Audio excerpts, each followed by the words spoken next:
வைராகியன்னு கூட நினைக்கலாம். என்னோடய சிஸ்டர்ஸோட பொண்ணெல்லாம் லவ் பண்ணாங்க, அதெல்லாம் ஃபெயிலியர் ஆகி வாழ்க்கையே போயிடுச்சு.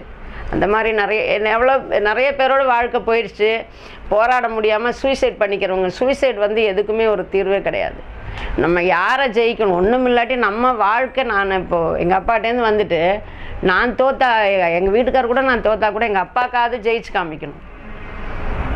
நம்ம யாருக்கிட்டெல்லாம் சவால் பண்ணிட்டு வந்தோமோ அந்த வாழ்க்கையை ஜெயிச்சு காமிக்கணும்.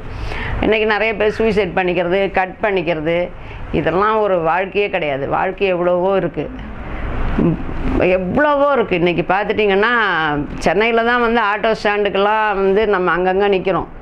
ஆனால் பெங்களூரில் பார்த்துட்டிங்கன்னா ஆட்டோவுக்கு நீங்கள் போய் நிற்கணும். அவ்வளோ ஆட்டோ டிரைவர்களுக்கு அங்கே ரோடு கட்டும்போதே, அங்கே வந்து பெங்களூரு, அங்கே டெல்லியிலலாம் பார்த்துட்டிங்கன்னா கட்டும்போதே இந்த ஆட்டோ ஃபீல்டுக்கு சேர்ந்து அந்த கட்டமைப்பே கரெக்ட்